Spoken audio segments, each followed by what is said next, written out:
Ok, très bien. Donc, moi, dès que je me suis mise en freelance, je n'ai pas cherché plus.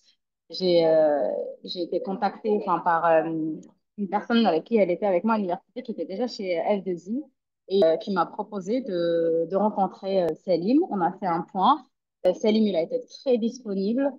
Avant même que je signe, il m'a tenu la main sur comment négocier avec mon PGM avec le client.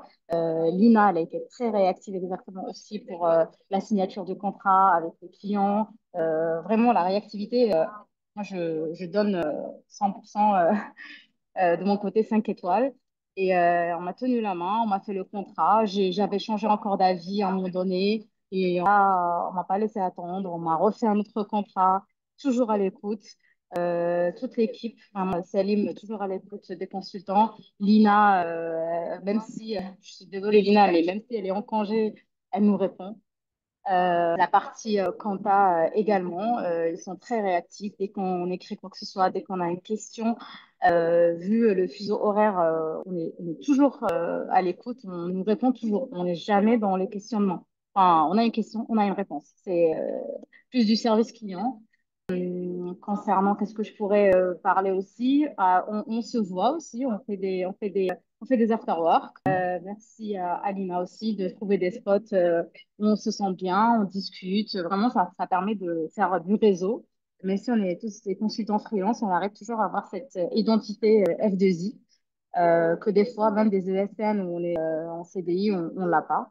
On se sent F2I et puis dès qu'on a une proposition de savoir on investit, si on fait quoi que ce soit avec le plus d'argent qu'on a, bah, ils sont à l'écoute aussi, ils ont des propositions. Donc vraiment, moi je trouve que l'offre, elle prend toute la chaîne de valeur. Vraiment sur le questionnement sur quelle mission on va prendre, la négociation du TJM. Une fois on est en place, si on a des soucis avec le client, enfin, ça arrive des fois, bon, moi, je n'ai pas vu, mais je sais que j'ai eu des retours que c'est vite pris en charge. Si on n'a pas de liste, même si il n'y a pas de, ils n'ont pas cette responsabilité de nous trouver des missions, il y a quand même des propositions de missions de la part de Céline, de Lina, de toutes, que je trouve vraiment un gros plus par rapport à une société de portage que je n'ai pas vu ailleurs.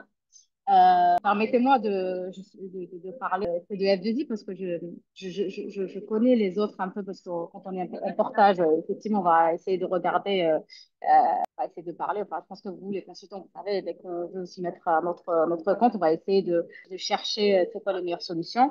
Et donc, moi, F2I, vraiment, ils m'ont suivi jusqu'au bout. Et après, bon, bah, à la fin de contrat, pareil, on nous demande qu'est-ce qu'on veut, est-ce qu'on on reste en rupture co pour déclencher le chômage ou bien de faire, enfin voilà, après ça, c'est administratif. Salim est toujours à l'écoute, Lina, elle est toujours à l'écoute. C'est une équipe que moi, je fais entièrement confiance. Et c'est pour ça que je suis là pour témoigner avec grand plaisir. Alors, on m'a toujours soutenue et c'est ça qui est vraiment génial, je trouve. Il y a le côté humain. Il y a extrêmement le côté humain qui, au-delà des chiffres, au-delà des pourcentages, au-delà de la mission, F2I reste vraiment sur le contact humain. C'est pas vraiment on paye et on a un service. Des fois, il n'y a même pas besoin de payer. On a des services. On ne peut pas trouver ça ailleurs. Moi, je trouve que vraiment, c'est le côté humain qui m'a eu chez F2I. Je reste toujours agréablement surprise de l'expérience F2I.